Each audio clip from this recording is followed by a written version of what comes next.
Hello, everyone, and welcome to another episode of The Current. We'll be covering the news here on for June, and we got some good ones for you. Europe going cold turkey on the ICE.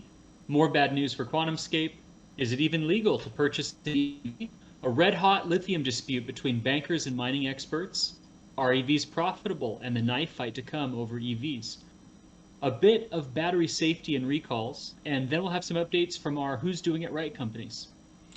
As always, the biggest news first. So, EU's going cold turkey. There's no better way to say it. So, they just passed law that by 2035, no vehicles powered by diesel or petrol.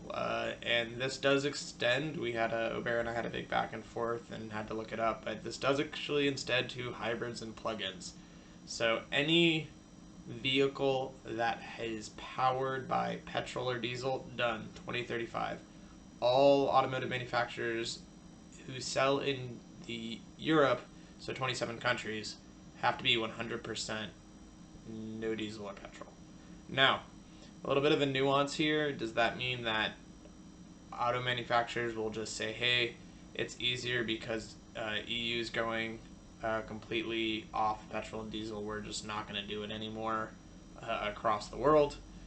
Most likely not. I think the reality is there'll probably be some hold-ins, but it's great to see a country take the first big step. It definitely brings a lot of job security if you're in the energy storage industry, which leads to my next point, which is they actually did this with no specificity of what will displace the current incumbents. So if fuel cells are up in the air, batteries are up in the air.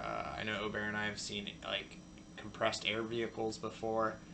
So a few options out there. Maybe we just all ride bikes. I don't know. But I do see a few other countries staying past 2040. And then the second caveat of this is that you can still buy cars secondhand. So this is going to be kind of like when cars phased out horses, so to speak, right? You can still get a horse. It just, people aren't actively selling them. They're actively selling the new thing, and we'll still get to enjoy it. So if you got classic cars, you're still in the clear.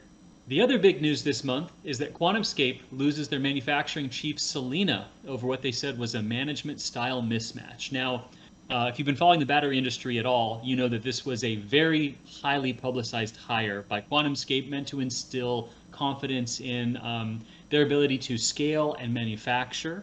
And they've put a lot of emphasis on how important that is to them and their plans to go into first electric vehicles and build their first couple factories, and then eventually even, they've talked about doing grid storage, which, I mean, that's a lot of manufacturing, right, Jeff? So now, whether her leaving was, like they say, just a, management style mismatch, or whether it was a technology or vision or manufacturability related problem, it's not really clear. And only time will tell for certain whether it's going to have any, other short-term or long-term problems for them, aside from the fact that their stock took a nice hit when that was announced. But it's been interesting, and I know that pretty much everyone that I know personally and also professionally in the battery industry has been talking about this nonstop the last month and a half. Yeah, and I'd actually expect to see some more movement from other big names, not just Celina, and that's mainly because the industry is red hot. The economy took a hit, but clean tech is still strong. You still have a ton of battery startups, and attrition, at least I know across the industry, is relatively high because everybody's poaching from each other. Unfortunately, new grads just aren't providing the level of technical expertise or manufacturing expertise where they're ready out of the gate to jumpstart your company. So a lot of companies are looking at just who can I poach and take that already has that knowledge and has been trained, which one hurts companies, two helps companies, so it net evens, but not really. It's a good time to be a battery engineer, not a great time if you're on the looking for one side. Yep.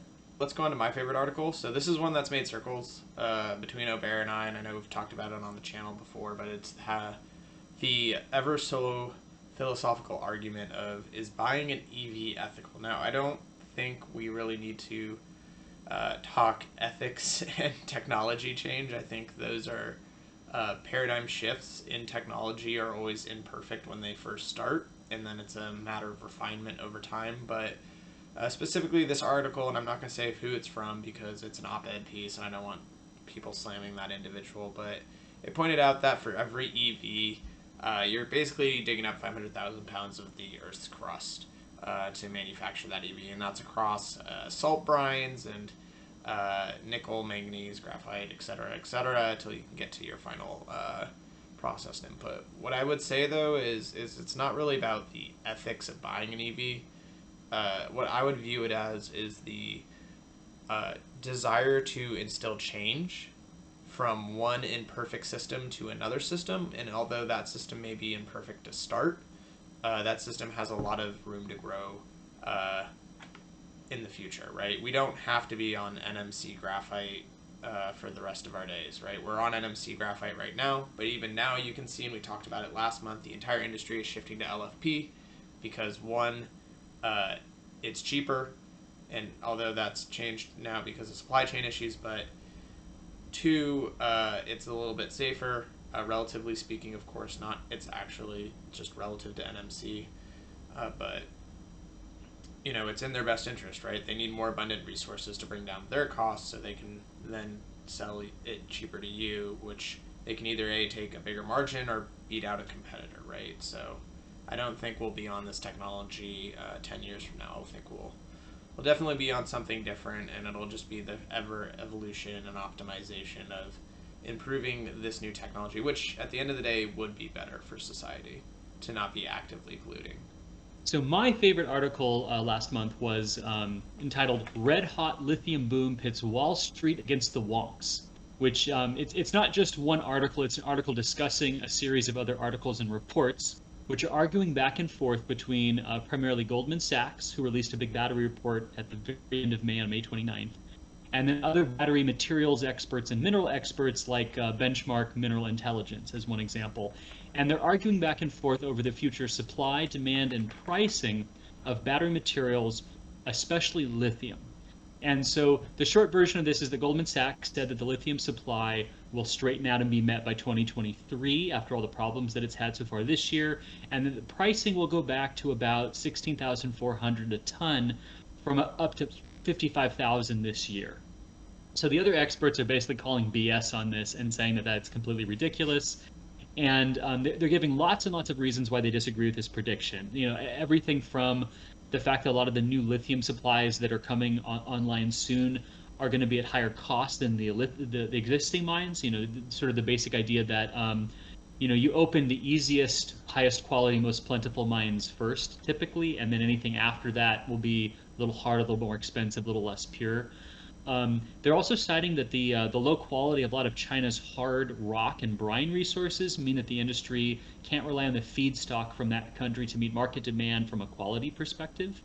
And also just in general, capacity does not equal supply, which is another big problem. And that doesn't even start touching the nationality, basically the obsession with securing the resources for all these different battery materials on a national basis and a company basis, which is absolutely going to keep driving up the price and limiting the supply. So in general, I'm always skeptical when investors, especially somebody like Goldman Sachs, announces anything, because it's always intended to steer people in a direction they want them to go. I really enjoyed reading their report, but there were a lot of things in there that I've then since seen people disagree with, which make a lot of sense when I read the arguments.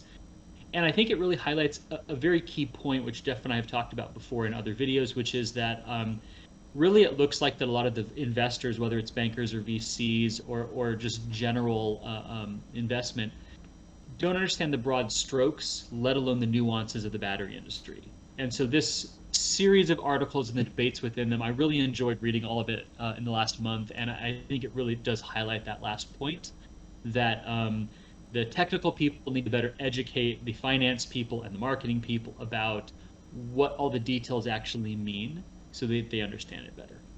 Yeah, and I think, you know, we'll do probably like a battery basics on this one or a ramp, but I think, and Aubert, correct me if I'm wrong, but I think really what it comes down to is their understanding of time with process and development, and just... And that's one of the biggest things that they highlighted, was that they, you know, Goldman Sachs was like, look at all these new mines opening, it's going to be fine. And then people are going, most of those can't be used for lithium metal batteries or lithium ion batteries. So It's like it takes 3 years for a salt brine to reach maturity for us to get it, and then even then we don't know if it's reached the purity standard necessary to meet current manufacturing.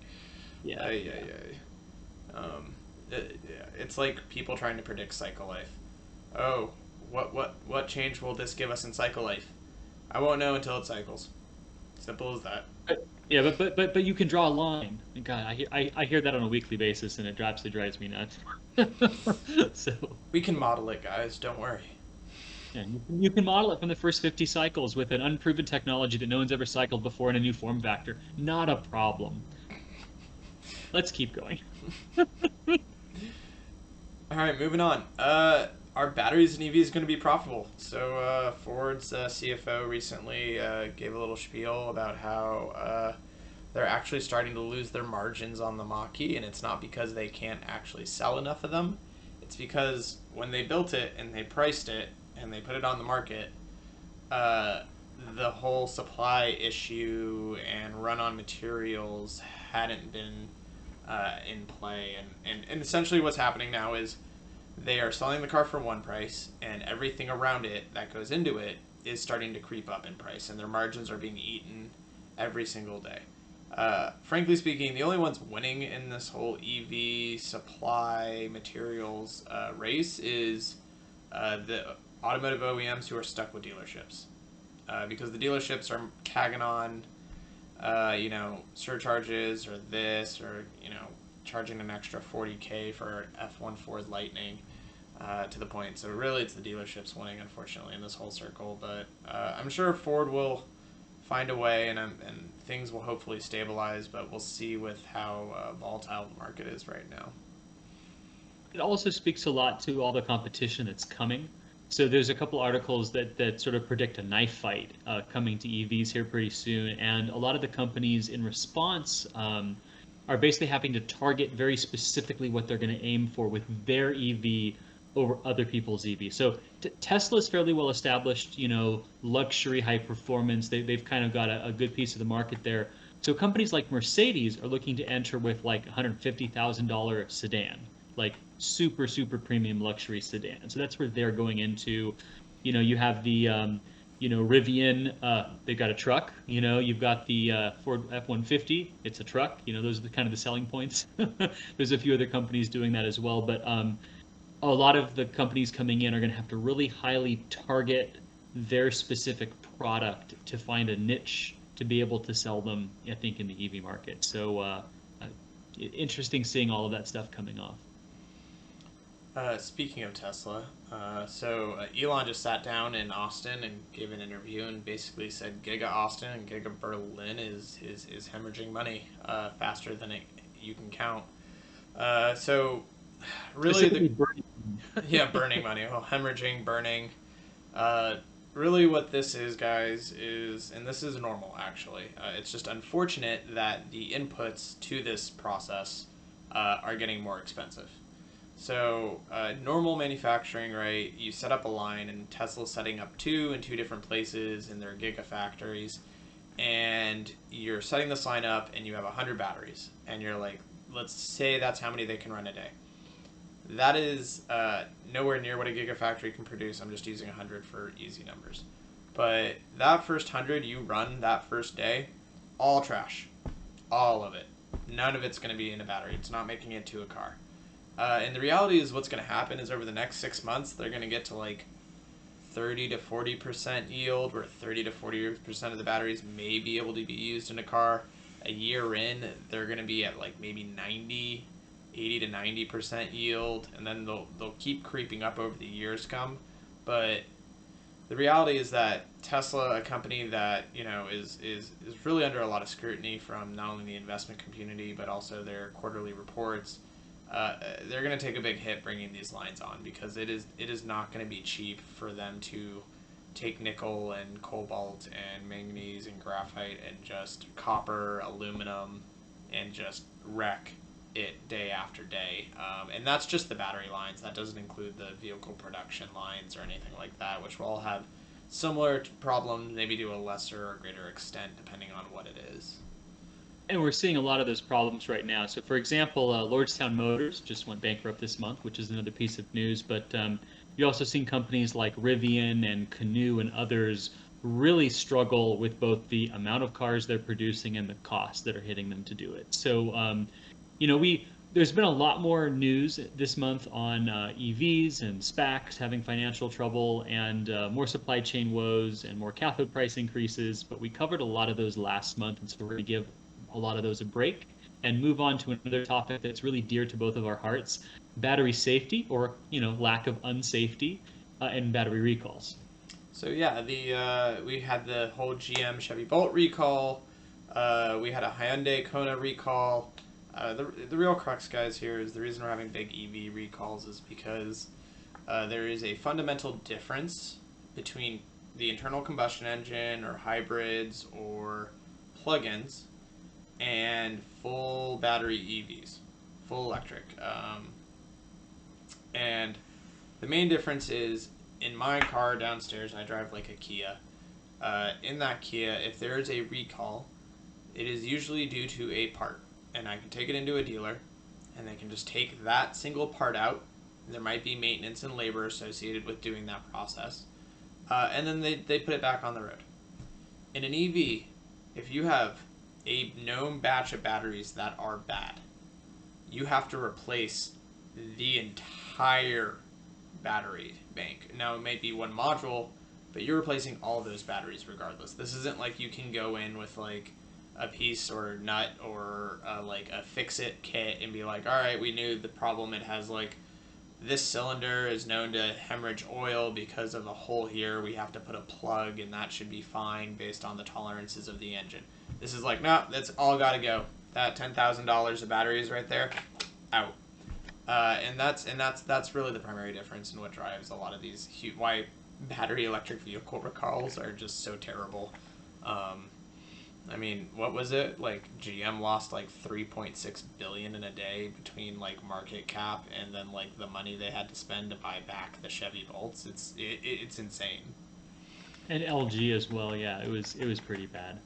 And the scarier part of these recalls is that the problems can happen pretty much anywhere. And one of the articles we were looking at was also talking about it looked at the different incidence rates of battery fires, and what you see from that is about a third of the fires happen while the cars are charging. So charge your EV outside of your house, outside your garage. Driveways are great, but about a third of them happened just parked, not charging, just sitting in a parking lot, sitting on the side of the road, sitting in your driveway for no reason. And then the other third is broken up into about a sixth of it was driving, and about a sixth of it was crashing with a little bit from water immersion. But when you compare it to an ICE engine, most of the big problems that you see are from really bad crashes. And so you don't have to crash an EV to get a battery fire is kind of the core takeaway. It can happen kind of at any time.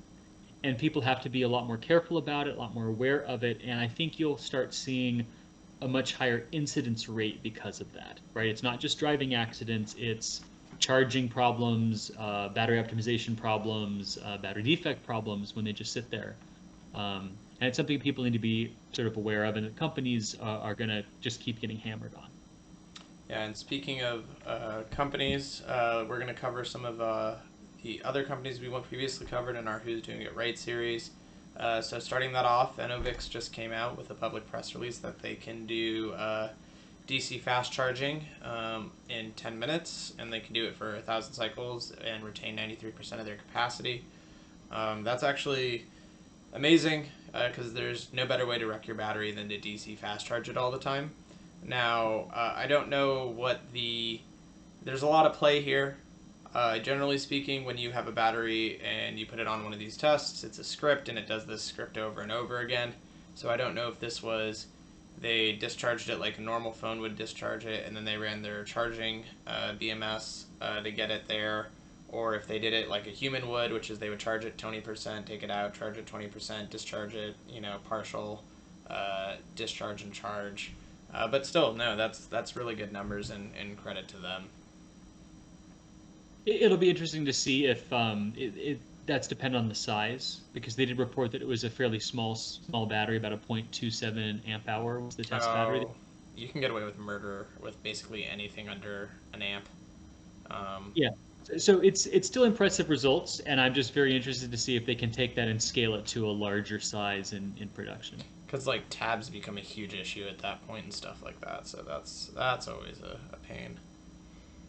The next piece of news is that SolidPower announced installation of an EV cell pilot line. So they're putting in an automated pilot production line designed to produce EV scale sulfide-based all solid-state battery cells. And so, SolidPower, has been making cells and delivering small prototypes for a while now. They've also been saying they're going to be making big EV cells and delivering those prototypes for a while now. So I'm really excited to see them actually kind of get going on that. And gosh, I really would love to get one of those cells to look at in my lab. They are the silent like dark horse of the solid state race, I feel like. But moving on, another one, big name company we're both fans of is Northvolt. They're going IPO, looking for $12 billion. I hope they get it. Usually, mainly because $3 billion a gigafactory is what you're looking at, and that doesn't include the amount of time it's going to take and the amount of money it's going to take for you to bring those factories online. So the way I'm looking at this is this $12 billion, really 6 of it's going into 2 new gigafactories on top of their current existing factory. And then the other $6 billion is being used to pay for bringing those factories online. And that's assuming they get it. And probably also securing some longer supply contracts at better pricing, which is really critical right now. So I would imagine a big piece of that is being bookmarked away quickly to secure the supply. Also just talent. Like back in the day, Northvolt have acquired Qberg, which I know is doing relatively well, going the lithium metal route. But at this point, if you're going to play with the likes of CATL and Panasonic and Samsung and LG, you have essentially 2 paths you can go. The LG, Samsung, Panasonic path is basically incremental gains slowly over the course of time through engineering improvements and manufacturing improvements. So they're looking for 1 to 3% a year.